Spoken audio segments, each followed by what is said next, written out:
let's jump right into Shavuot. I saw a cute line from a comedian. He said, after I read extensively about the dangers of smoking and drinking, it became clear to me that I must stop reading. And I share that because when we pick up the Torah, what are we so happy about to receive the Torah? Who celebrates a book filled with rules and regulations and restrictions? And that's what we're celebrating. And so I want to talk about really getting it. What is the joy in getting Torah in our lives? So first of all, on a simple level, Torah are the game rules of life. You can't win the game without the game rules. A number of years ago, a friend of mine's son was having his bar mitzvah. And my friend asked me if I would spend a little time with his son to prepare him for the bar mitzvah. Now, I'm not so much the teacher for 13-year-olds. I'm a little bit more the adult type of teacher, but it was a friend. So I said, why not? We'll try. So I'm sitting with his son, Danny, and I talked to him a little bit about his parsha, and he seemed to be receptive. So I thought, maybe I've underestimated the maturity of 13-year-olds these days. So I went a little deeper, and Danny seemed to be enjoying it. So I said, wow, this is, maybe I am cut out for 13-year-olds.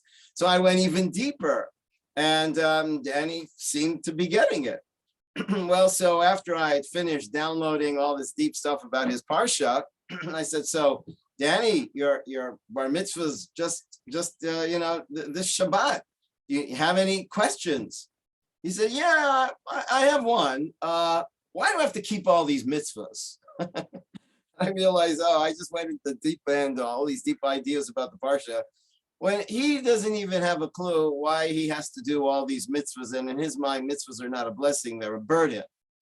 So I said to Danny, what's your favorite sport? He said, basketball. I said, great. Danny, have you ever played basketball without the rules? He said, Rabbi, you can't play basketball or any game without the rules. And I said, why not? He said, well, because you have to have rules. You have to have, what's out of bounds, what's in bounds, what is appropriate, what's inappropriate. I mean, you can't win a game. There can't even be a game without rules. So I said, and so what about the game of life, Danny? Do you think the game of life also needs rules? And Danny bought into it. We need rules. When I was a kid, one of my favorite rock and roll bands, it was actually more a folk rock band called Crosby, Stills, Nash and Young. I know how old people are when they start going like this. When I say it to my students at yeshiva, they go, well, they don't know what's wrong with the rabbi. But anyways, so I don't remember almost any lyrics of any of the songs I grew up with as a teenager. But these lyrics actually reached me very deeply. It was, you who are on the road must have a code that you can live by. And I realized when I was a teenager that I don't have a code to live by, and that I do have a road that I'm on. I don't really even know where I'm going on this road. And I don't even know what are the codes that I need to abide by to get to where I need to go. So one thing is, I feel sorry for people who don't have the game rules of their life, and you need to have the right game rules in your life, because that's what's going to make your life. Sadly, often people turn to me for all kinds of things. And one of the things people turn to me is for marriage counseling. And it's really kind of funny that people assume that rabbis know everything, and they don't. I'm the only one that does. But other than me, no, they don't. But they turned to me for marriage counseling, and we started to talk. And the husband shared that one of his rules in his relationship is, if his wife annoys him, he walks out of the house, turns off his phone, and doesn't tell her where he's going or when he's coming back. What do you think about that rule? Right? Bad rule, right? That's not a rule that's going to help you in your marriage. The rules of your life is what makes your life a life. When you don't have the right rules, I would call that an unruly life. And so having Torah in our life is really a tremendous gift, to have the game rules from Shemayim, that Hashem tells you what the game is about. What is the game about? The game is to become holy.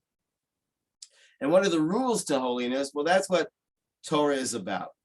So that's one level of what we are celebrating, but we're celebrating something even more than that. What did we really get when we got the Torah? Very often people think that revelation at Sinai was a revelation of God's laws, and they are. But what a lot of us don't realize is revelation at Sinai was a revelation of God's love. And I remember I met this Christian fellow, and he was telling me that the difference between the Jewish people and them is they believe in a God of love, while the Jewish people believe in a God of law. Interesting what they've done in the name of a God of love, but won't go there right now. And I said, you know what, I don't see it that way at all. I believe that we have a God of love, and that a God of love who really loves you gives you law. That's what our children need. Shlomo HaMelech says, a parent that does not discipline their child hates their child. And so the revelation at Sinai wasn't just the game rules. The game rules are the rules of love between ourselves and the Creator Hashem, and love between ourselves and each other. And so what happened at Sinai was more than just simply a bunch of laws or rules or game rules. It was a manifestation that Hashem cares about us. So that's one level, but I want to take it even deeper than that. The revelation at Sinai is the fulfillment of the purpose of the universe. Our sages tell us that Hashem made a deal with creation, that creation will be sustained if the Jewish people receive and accept the Torah. But if we don't accept the Torah, then the world has no purpose, and a purposeless world is not a world that can survive.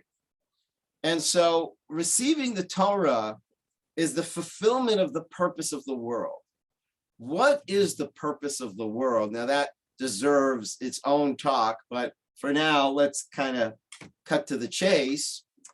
The purpose of the universe, the Arizal explains, the Ramchal explains, in the teachings of the secrets of Torah, is lahativ mituv'o l'zu'ulato, to give of his goodness to other.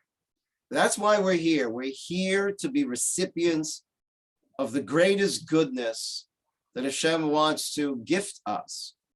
What is that? I remember a student once walked into my class, an Israelite. He wasn't a religious fellow, and he was wearing a t-shirt, and the t-shirt had Calvin and Hobbes on it. Calvin's a little boy, and Hobbes is a toy tiger, and a stuffed tiger, and Hobbes turns to Calvin and says, Calvin, do you believe in God? And Calvin's got this philosophical look on his face. He's got his hands behind his head, and he goes, well, somebody's out to get me. And that's God. That's how I know there's a God. Somebody's out to get me. That's so not Jewish. Although I've met a lot of people that believe that Hashem is out to get them. Well, I want you to understand that Hashem is not out to get us. He's out to give us. And what does Hashem want to give us? The greatest good. What is the greatest good? So when I think of the greatest good in my life, what I immediately remember is I'm lying in bed, and my mother is sitting beside me, and she's reading to me Winnie the Pooh. That was ecstasy. I must have been 20 years old at the time. I'm just joking. I was maybe 3 years old, but that's etched in my heart. Now, honestly, my mother did not read to me Winnie the Pooh, because my mother, who was a survivor of the Holocaust, she was from Poland. My mother had a beautiful Yiddish kind of accent, and she said, Vinny the Peh. So I grew up with Vinny the Peh, who when I talked about him in school, Vinny, they thought he was a mafia leader. But my mother, she sat beside me and she read to me Winnie the Pooh. Now, why is that so special to me? Why is that one of the most beautiful moments of my life of greatest goodness? Because what is the greatest goodness? The greatest goodness is presence. When somebody is really there for you. When you feel, what my mother did is she moved everything out of the way and created the sacred space and put me, this little 3-year-old, in the middle of that sacred space.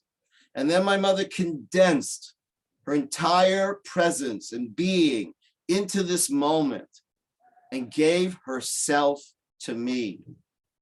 That's the greatest gift. That's the gift we all want, is that gift of presence.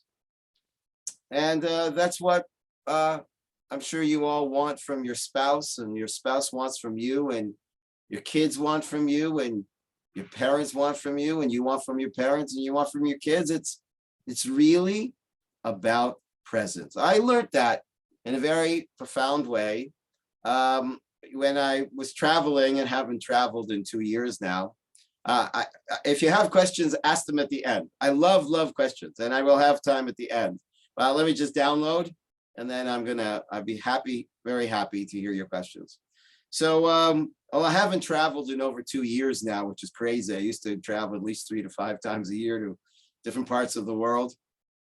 And but I was very careful not to leave home more than, at least it wouldn't be more than 10 days. I didn't want to miss a Shabbat, because Shabbat is so much about being present and being with each other. And, you know, when during the week, okay, everybody's got their thing happening, but Shabbat is sacred. We're together. So it was very hard for me to be away from my family on Shabbat. And it was hard for them to be away from me. And so I would set up my trips that if I was away, it would never be more than one Shabbat. But there was this one trip, and it was significant enough that my wife and I discussed it, because it required me being away for 2 Shabbats.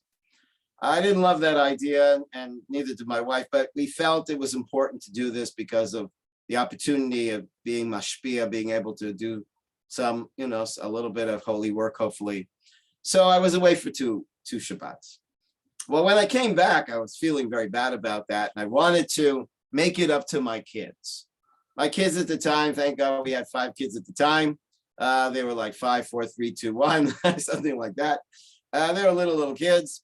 I got home and I said to my kids, I feel bad. I was away. You know, I don't like to be away ever. And I certainly don't want to be away and miss a Shabbat together. And I missed 2 Shabbats. So I want to make that up to you.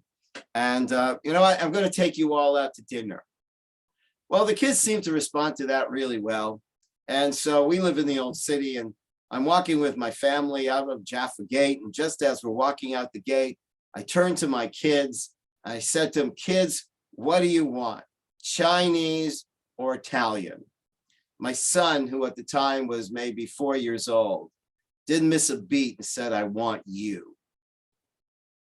Yeah, I freaked out. My son wants to eat me. That really freaked me out. You know, I saw myself on a hot dog bun with mustard. What did my son want? He just wants me.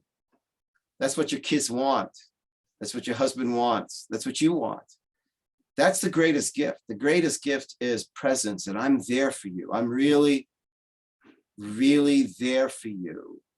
I have a friend whose son was chosen from the entire day school to put up the new mezuzah on the new wing of the school.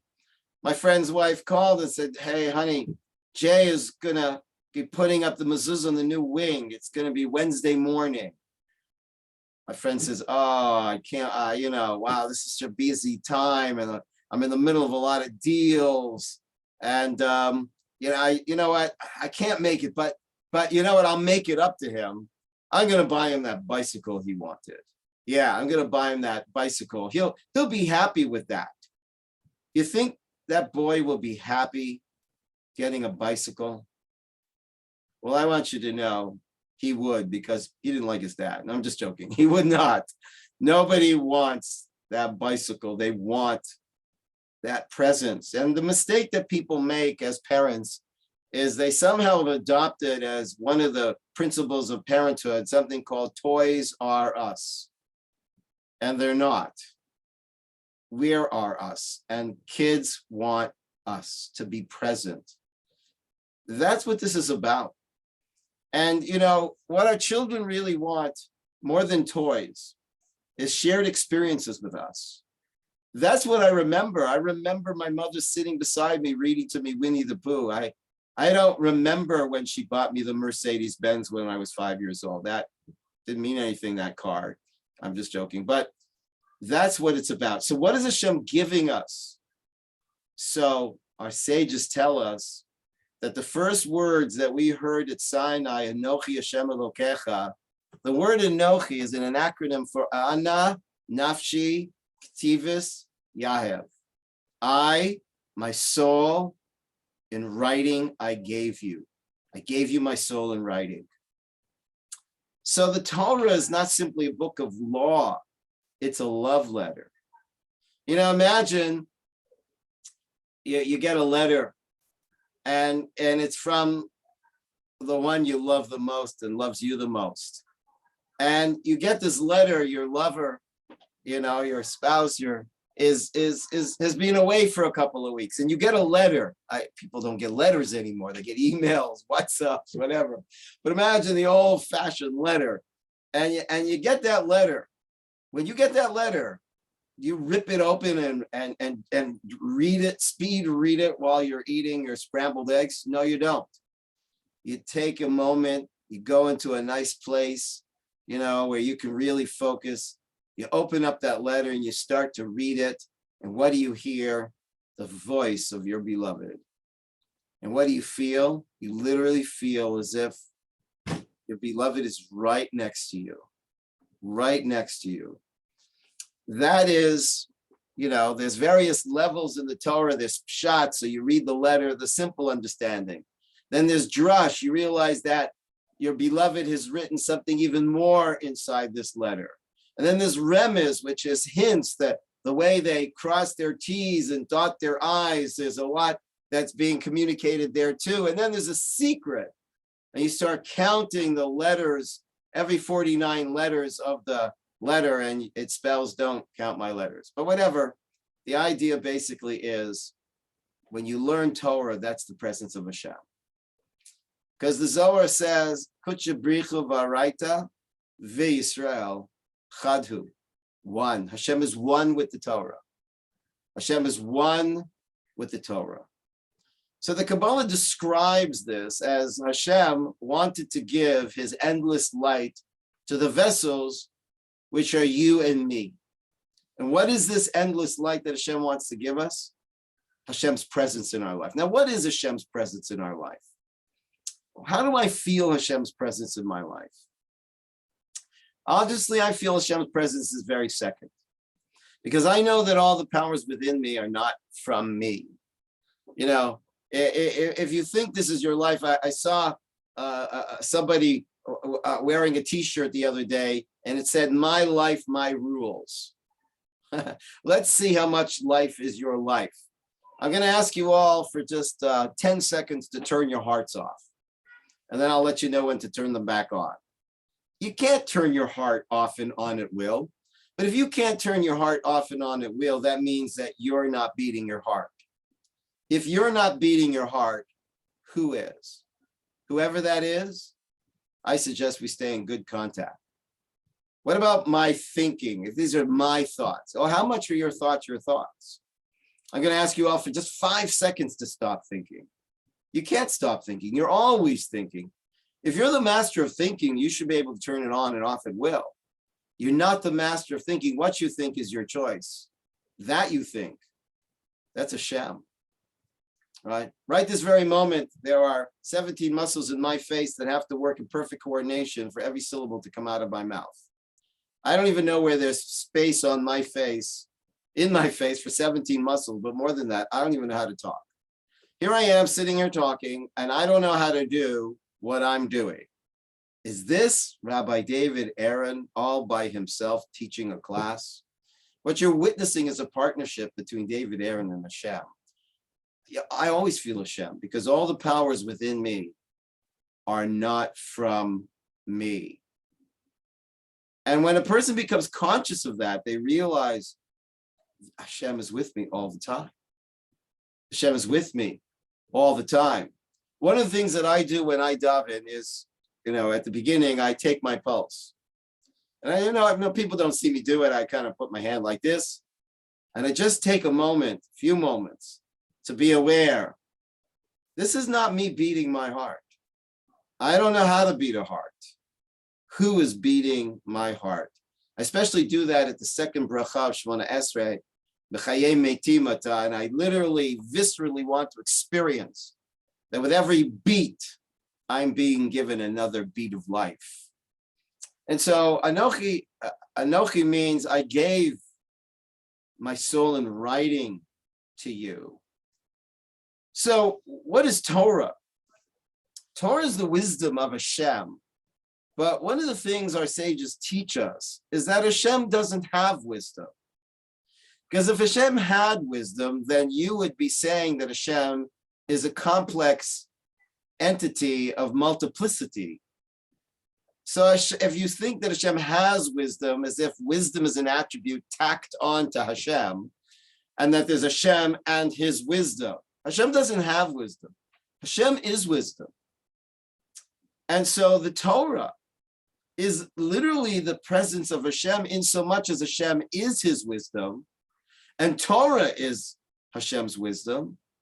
When you learn Torah, the Baal HaTanya says that when you learn Torah, when the wisdom of the divine wisdom of Torah enters into your head, that's already divine wisdom in your head.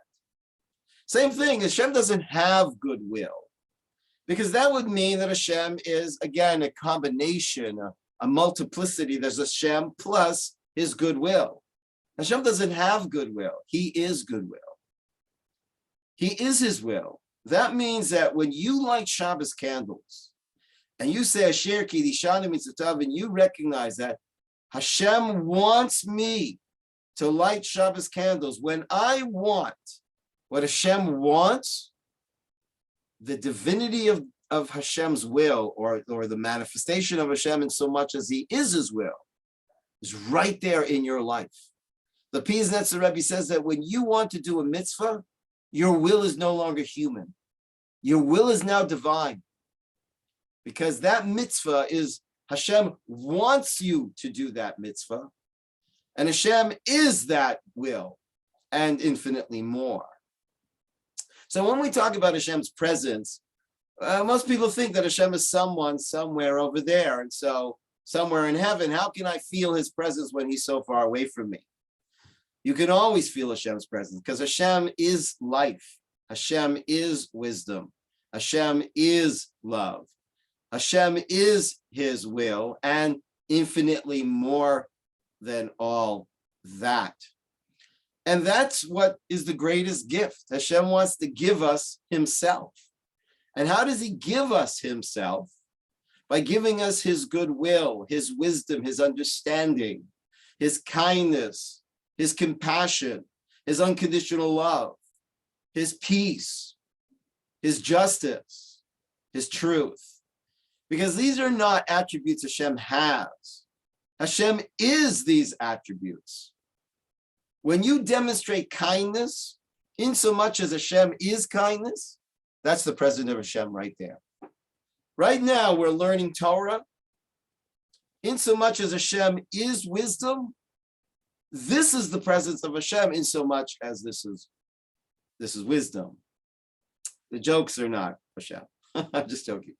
But the wisdom is, hopefully. So it says in the Kabbalah that Hashem wanted to give his light to the vessels, but those vessels broke. What is the light? Hashem wants to give himself, give his presence, give wisdom, understanding, kindness, give all that to the vessels. We're the vessels. But the vessels broke. Why did the vessel break? Because they were selfish. They wanted to take the light, hold the light, keep the light, rather than receive the light with the intention of sharing it. That's why the vessels broke. In other words, if you want Hashem's presence in your life, you have to be on the frequency of love and sharing. And it's a very interesting idea in Judaism. We're not about being on some mountain and meditating and removing ourselves from people. We're here to do a good deed, a kind deed. There was a very amazing Mikubal, Rav Getz. He was the Rav of the Kotel. And Rav Getz would spend all night long in the tunnels of the Kotel, immersed in the studies of Kabbalah and Kabbalistic meditations. A friend of mine, his friend, who had left Judaism and pursued an Eastern path, was visiting from India and said to my friend, I want to meet one of your holy people. I want to hear what Judaism can offer me. Already you get the idea. And so he decided to introduce his friend who'd been meditating on a mountain for months in isolation, to meet with Rabbi Getz. He said to Rabbi Getz, Rabbi, I'm coming from India. I've witnessed some amazing superpowers. I've seen great gurus walk through walls.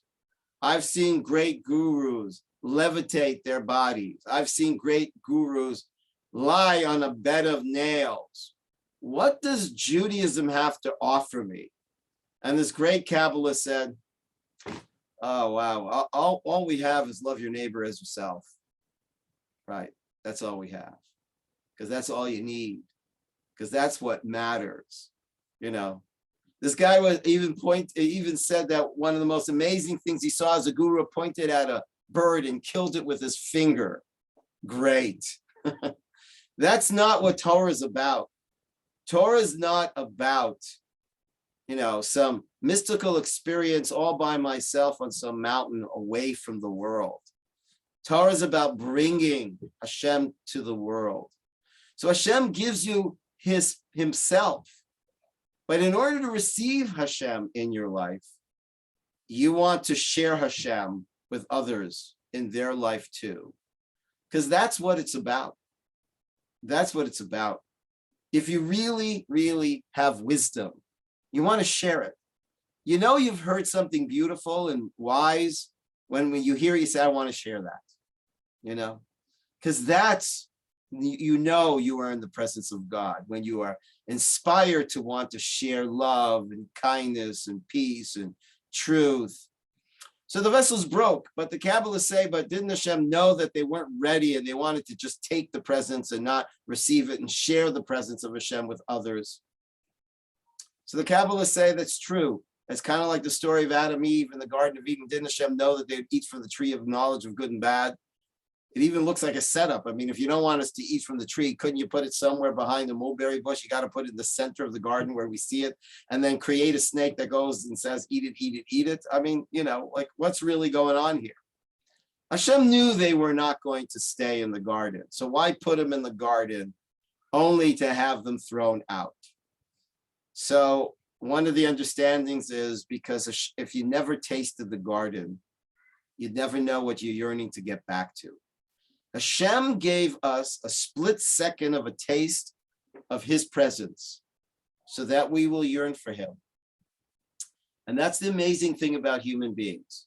We come in this world and against all logic, we yearn a being of significance.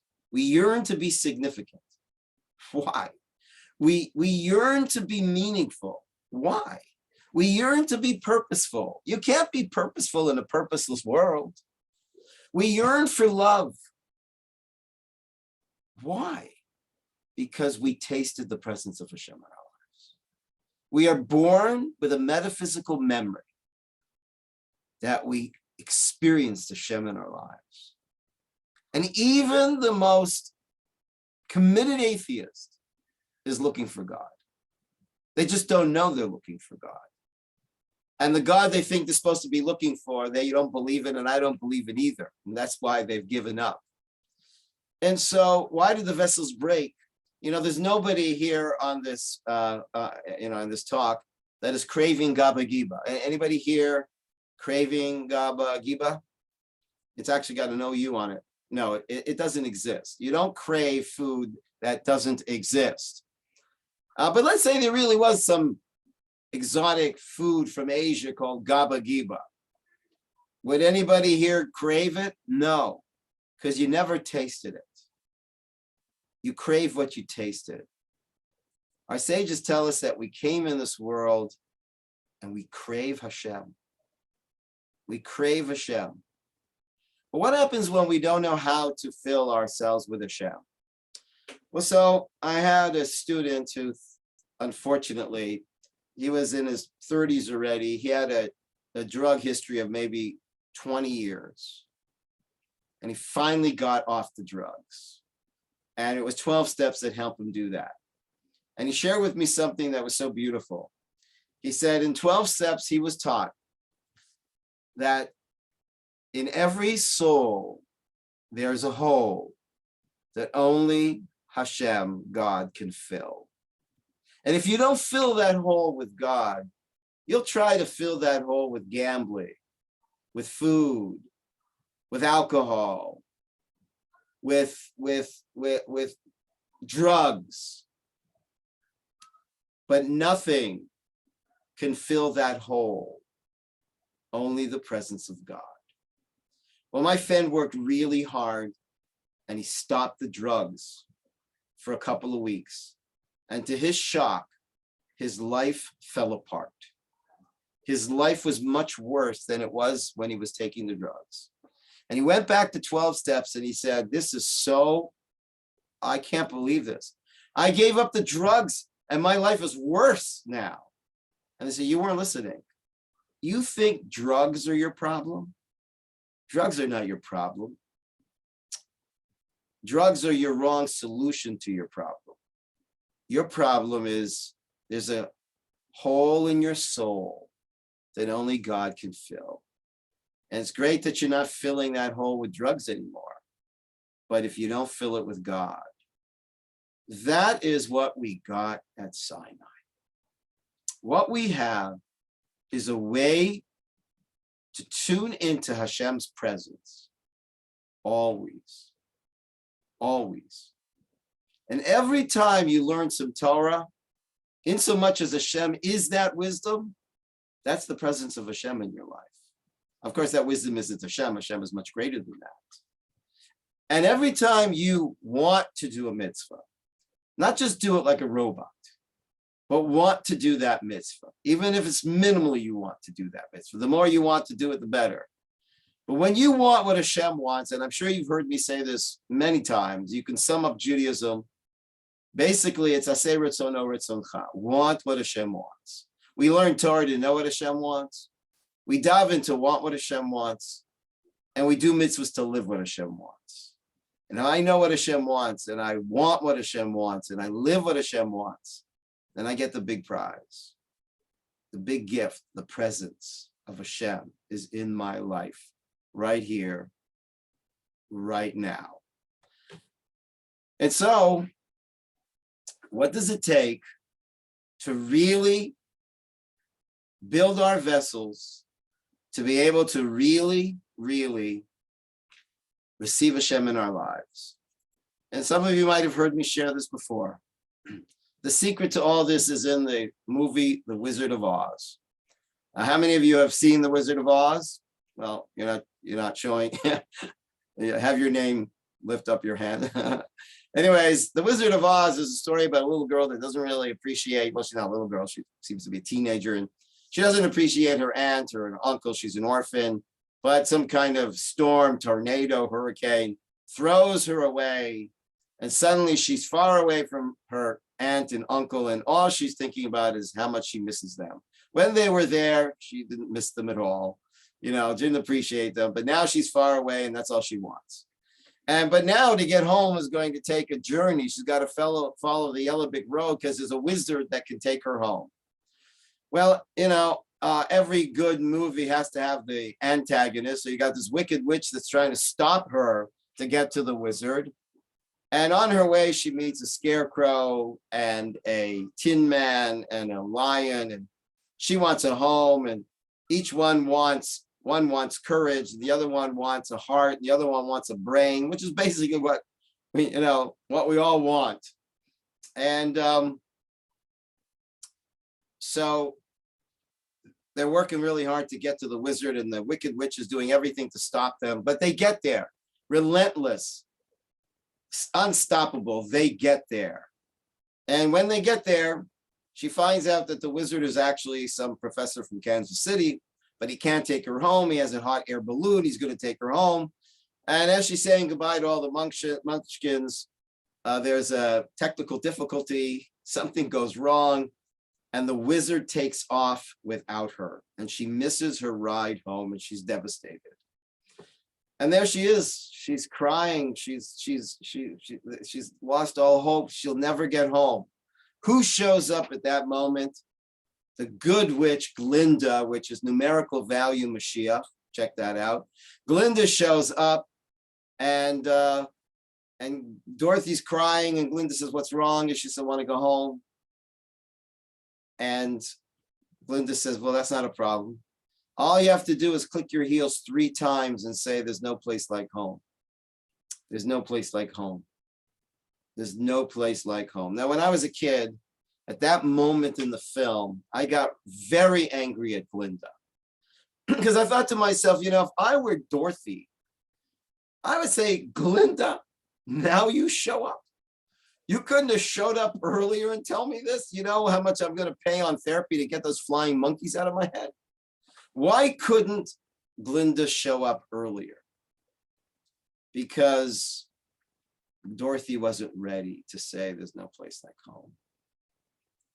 What is the secret to receive Torah? It's to really, really, really want it.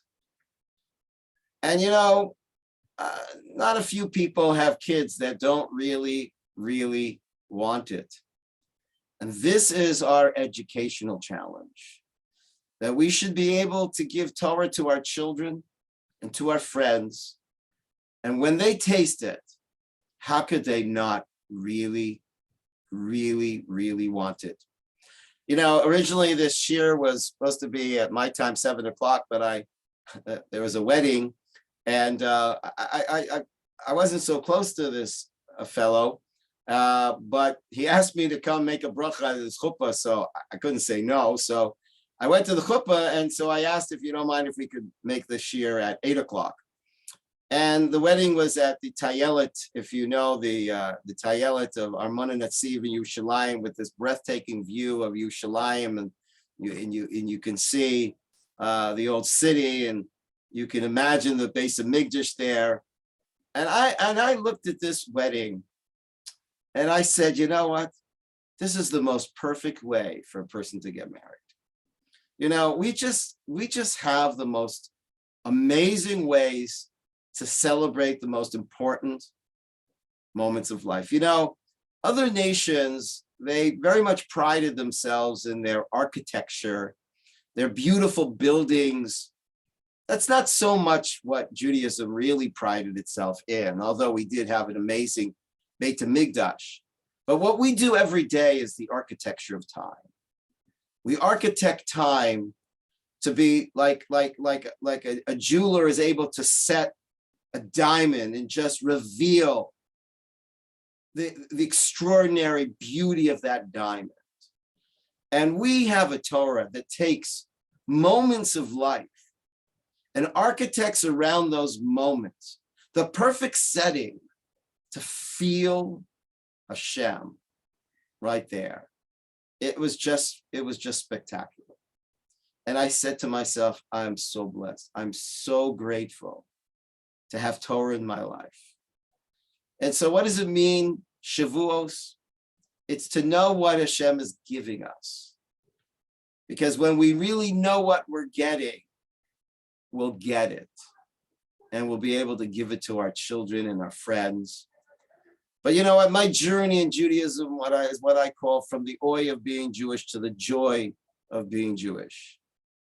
And my Judaism was not about feeling the presence of God in my life. It was feeling guilt in my life.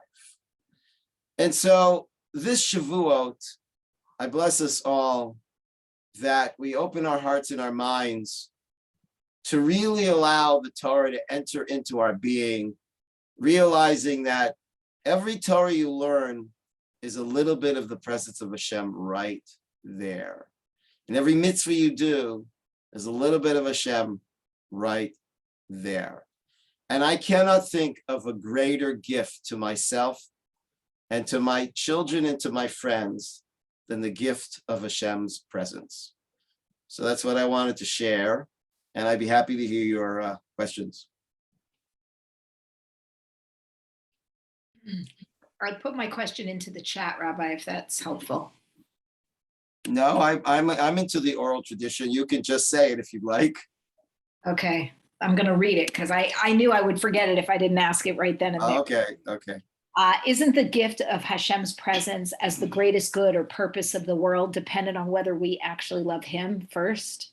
So like if you have special time with a parent or with a spouse, it's meaningful because we want that, right? We love them, we respect them, we want to have their presence in our lives and get their full attention. So that was the first part of the question. And then the second part of the question was, is that why Shema has Ve'ahavta es Hashem Elokecha is foundational? Absolutely, yes. Well, you know what? It goes back to what I shared. Everybody loves Hashem, even the ones that don't believe in Hashem, because Hashem is life. You know, I've spoken to audience birthright groups, and I say, how many people here love life? Everybody says they love life. How many people here love love? Everybody loves love. How many people here love wisdom, love peace, love truth? They all love it. I said, guess what? That's called loving God. What's that got to do with God? Because our tradition says that Hashem is love, even though love is not Hashem. Hashem means more than love, because Hashem is also peace. And a peace is Hashem because Hashem is also wisdom and Hashem is also life. People don't realize they love Hashem. They just think that Hashem is some tyrant, some egomaniac somewhere in heaven trying to control us and demanding obedience and demanding praise. And nobody's going to want to love a God like that. And we're not being asked that. But you're right. When we say the Shema, Hashem is one, then loving Hashem, when you know Hashem is one and there's none but the one, Hashem is the all-encompassing reality that, you know, we are to Hashem like a baby is to the womb of her mother. We're in Hashem, we are part of Hashem, we cannot be apart from Hashem. Everybody loves Hashem. They just don't know. It's like a person saying, you know, Rabbi, I don't like ice cream. You don't? Nope. You know what you're eating right now? What? That's ice cream. No way. I love this stuff. You know, most people don't realize that they cannot but love Hashem, because loving Hashem means loving life and loving truth and loving meaning and loving purpose. And if a person is yearning for a significant life, a life that points to a reality greater than themselves, that's what it means to be significant, to signify, is something points to something greater than themselves. Everybody wants to belong. We all long to belong to that which is beyond. And so I believe that most people, and Rav Kook actually has a saying that there are heretics that are the most profound believers. And then you sometimes have believers that are actually heretics, because the God they talk about is so oppressive. You know, he's this angry egomaniac that just wants your obedience and like a slave. So those are really important questions. Thank you for asking them, Laura. Welcome. I have another one or two. Okay, well, maybe we'll let some more. And then if there's enough time, and I don't mind privately responding to your questions, Laura. But let's see if there's any more. You know, generally, it's hard to get the first question, so I always start with the second question. But we had the first question, so now The second question. Does somebody have a question? I do. Well, it's yours, Laura. Go for it. I think Elisheva has a question. I do. I just don't know why it says that I'm on mute. It's so You're weird. not muted. You're We not can on hear you and mute. see you. Oh, We maybe hear there's you. another Elisheva here. Oh, okay. I can't even see. Can you even see me? I Yes, don't we see you and hear Yes, you. we see it. Okay, so you probably see like the bags under my eyes. Okay, anyways, so you're like describing God as like all these wonderful, things. No, not And- things. No things. Love is not a thing. Love is a Okay, no thing. these wonderful The emotions. best things in life are not things. They're no Right. things. So Okay. so then what do you say about, the bad in the world? Like when people suffer, it's like, how do you describe God in those situations? Right. Well, first of all, Elisheva, I thank you for that question because it's a sure sign that you think I'm Mashiach, that I could answer that question. And I can, but I'm not allowed to reveal myself just yet, so I'm going to have to pass. But to answer that would take more time. There's questions that get an answer, there's questions that get a class, and there's questions that get a course. You asked the course question. However, if you want to see a book I wrote called The Secret Life of God, I go into that, that area, but I don't want to send you away empty-handed. Bad is part of the good. If there wasn't bad in the world, we couldn't choose good, because and then we wouldn't be able to demonstrate the highest manifestation of goodness, which is a goodness that is born of choice. A goodness that I do in a robotic way is good, but it's robotic. But when I choose to be kind, even when I don't feel like being kind, and I could be cruel, but I choose not to be cruel, that's an amazing manifestation of kindness. So the Zohar says, what makes the sweet sweet? It's the sour. If you've never tasted the sour, you could never taste the sweet. So actually, bad is serving the good when you say no to it and choose against it. Then you've turned the bad into the bigger story of the ultimate good. So that's the direction of the answer, that there really isn't, in essence, bad. Even the Yetzer Hara is called Yetzer Hara. The Yetzer Tov is called Yetzer Tov, not Yetzer Hatov.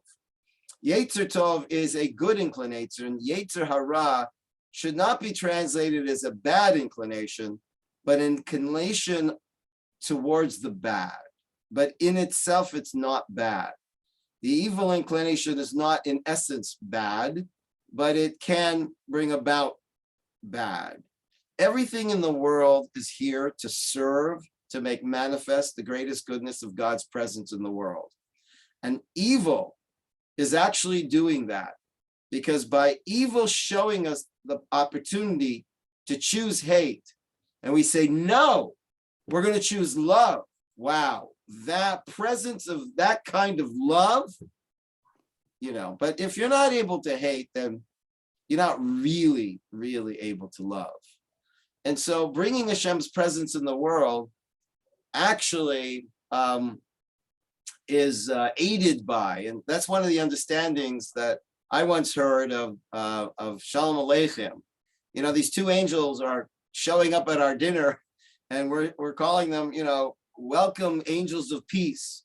Who are these two angels?